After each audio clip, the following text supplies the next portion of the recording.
అసమర్థుడి పాలనలో రాష్ట్రం కొంతవరకు నష్టపోతుంది కానీ దుర్మార్గుడు పాలకుడైతే రాష్ట్రం కోలుకోలేని విధంగా దెబ్బతింటుందని టీడీపీ అధినేత చంద్రబాబు పేర్కొన్నారు. ప్రస్తుత ఆంధ్రప్రదేశ్ రాష్ట్ర పరిస్థితే అందుకు నిదర్శనమని ఆయన చెప్పారు. ఈ మేరకు తిరువూరులో జరుగుతున్న రా కదిలరా బహిరంగ సభలో చంద్రబాబు ప్రసంగిస్తూ తెలుగు జాతి ప్రపంచంలో నెంబర్ 1గా ఉండాలన్నదే తన ఆకాంక్ష అని చెప్పారు. జగన్ పాలనలో రాష్ట్రం 30 ఏళ్లు వెనక్కిపోయిందని, హైదరాబాద్ వెలిగిపోతుంటే అమరావతి వెలవెలబోయిందని చంద్రబాబు తెలిపారు. ప్రజాస్వామ్యంలో నిద్రలేని కాలరాత్రులు గడిపామని, ఈ అరాచక పాలనకు చరమగీతం పాడాలని చెప్పారు టీడీపీ అధినేత చంద్రబాబు. ఏ విధంగా దుర్విమానం మిమ్మల్ని అడుగుతున్నా, 3 రాజధానుల పేరుతో 3 ముక్కలాట ఆడేసి కడా నేను వెళ్ళిపోతా విశాఖపట్నానికి అంటే నువ్వెక్కడికి వెళతావు, నువ్వు ఇక్కడే ఉండమని కోర్టు కూడా మొట్టికాయలేసే పరిస్థితి వచ్చింది. కానీ ఒక పని చేశాడు. అక్కడ చూస్తే 500 కోట్ల రూపాయలు ఖర్చు పెట్టి ఆ కొండనే మొత్తం బోడిగుండు కొట్టించేసి 500 కోట్ల రూపాయలతో ప్యాలెస్ కట్టాడు. ప్రజాధనాన్ని ఏ విధంగా దుర్వినియోగం చేశాడో ఇది ఒక ఉదాహరణ మాత్రం. నేను అందుకే ఒకే మాట చెప్తున్నా, అయిపోయింది ఈయన పని. మళ్ళీ రాజధాని అమరావతిగానే ఉంటుంది. ఈ తిరువూరు మహాసభలో చెప్తున్నా, మన రాజధాని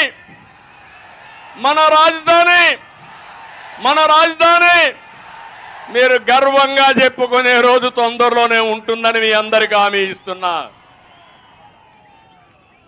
ఒకప్పుడు దేవతల రాజధాని అమరావతి, 5 కోట్ల ప్రజా రాజధాని మన అమరావతి. అది జరుగుతుందని చెప్పి కూడా నేను మీకు తెలియజేస్తున్నా. ఇంకో పక్క యువత, మా తమ్ముళ్ళు, ఎక్కడ పోయినా మా తమ్ముళ్ళు, చాలా తమ్ముళ్ళు, మహిళలు కూడా, యువతకు సంబంధించిన అందరూ పెద్ద ఎత్తున వస్తున్నారు. మీరు ప్రధాన బాధితులు. ఈ ముఖ్యమంత్రి చేతిలో జాబ్ క్యాలెండర్ వచ్చిందా అని మిమ్మల్ని అడుగుతున్నా. డిఎస్సీ పెట్టాడా అని మిమ్మల్ని అడుగుతున్నా.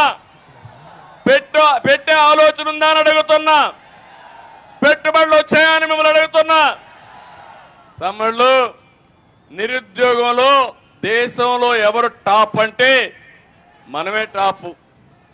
మొన్నే అనౌన్స్ చేశారు, 24% 15 సంవత్సరాల పైబడిన వాళ్ళు నిరుద్యోగులుగా ఉండే ఏకైక రాష్ట్రం మందే. ఉద్యోగాలు రావాలంటే పెట్టుబడులు రావాలి. పెట్టుబడులు వస్తున్నాయని మిమ్మల్ని అడుగుతున్నా. కాదు, జగన్మోహన్ రెడ్డి మాఫియాని తెస్తున్నాడు.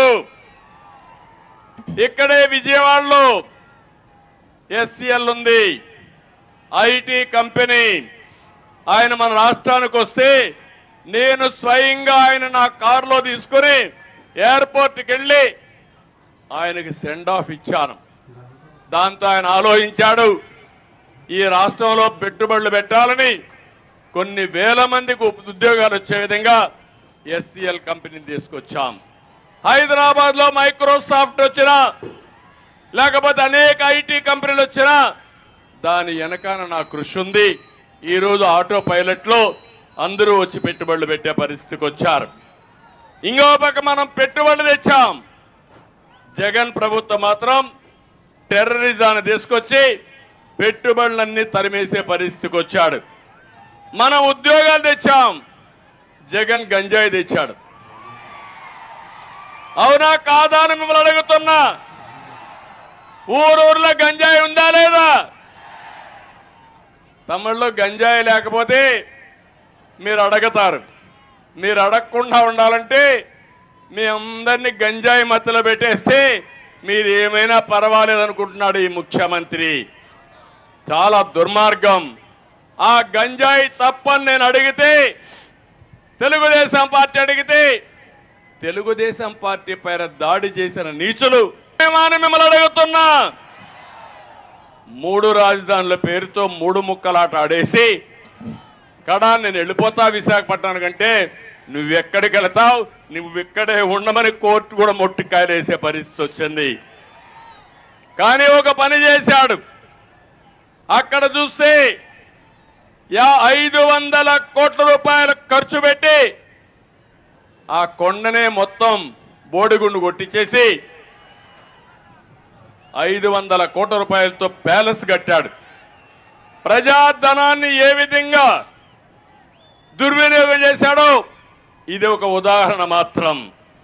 నేను అందుకే ఒకే మాట చెప్తున్నా, అయిపోయింది ఈయన పని. మళ్ళీ రాజధాని అమరావతిగానే ఉంటుంది. ఈ తిరువూరు మహాసభలో చెప్తున్నా, మన రాజధాని